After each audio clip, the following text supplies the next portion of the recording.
swinger.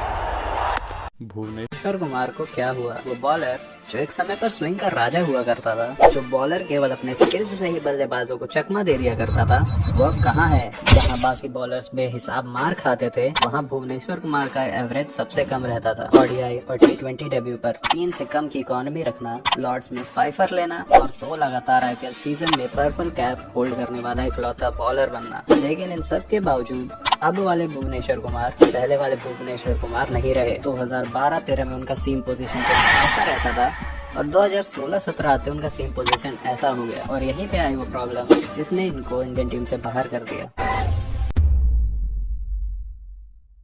अब आपका सवाल होगा कि सेम पोजीशन चेंज हुआ क्यों? ऐसा इसलिए हुआ क्योंकि उन्होंने अपना पेस बढ़ाया था, मगर हमारे स्विंग किंग को पेस बढ़ाने की जरूरत ही क्यों पड़ी? इसके लिए हमें 2014 में चलना पड़ेगा। भुवी इंडिया के लिए हाईएस्ट विकेट टेकर बने और इंडियन टीम जो मैच जीती उसमें भुवी ने 6 विकेट ले रखे थे। इतनी ज्यादा स्विंग कराने के लिए भुवी भाई को बॉल को फ्लिक करना पड़ता था, और जब आप इतना ज्यादा बॉल को फ्लिक करते हो तो आपका पेस खुद ब खुद कम हो जाएगा। इसीलिए उनका पेस मिड 120 में रहता था। कम पेस का होना वैसे तो ठीक है, मगर दिक्कत तब आती है जब पिच ग्रीन ना हो और स्विंगिंग कंडीशंस ना हो। तब ऐसे हाल में ऐसे बॉलर बहुत मार खाते हैं। मैं तुम्हें इसका एग्जांपल देता हूँ। 2015 के ऑस्ट्रेलिया टूर पर भुवी भाई ने केवल 1 मैच खेला और वहाँ पर उन्हें 168 रन मारे गए थे। अब तुम डेट्स पर ध्यान दो। बात है 2015 की। 2014 में ही Virat Kohli full time captain बन चुके थे, साथ में कोच थे रवि शास्त्री। विराट ने काफी कॉन्फ्रेंसेज में क्या रखा था कि उन्हें ऐसा पेस अटैक चाहिए जो काम करे या ना करे, बैट्समैन के दिमाग में खौफ जरूर पैदा करे अपने पेस से। उस समय का बॉलिंग अटैक था मोहम्मद शमी, ईशांत शर्मा, जसप्रीत बुमराह, उमेश यादव, सबके पास 140 प्लस की पेस। दिक्कत थी तो भुवी के साथ। अब भुवी भाई को भी समझ में आ चुका था कि उन्हें पेस बढ़ानी पड़ेगी, वरना ऐसे काम नहीं चल पाएगा। भुवी भाई ने अपनी पेस बढ़ाने के लिए स्ट्रेंथ ट्रेनिंग की, जिसका इन्हें परिणाम देखने को मिलने लगा था साउथ अफ्रीका के टूर पे, जहाँ पर इनकी बॉल से 140 छूने लगी। अब देखो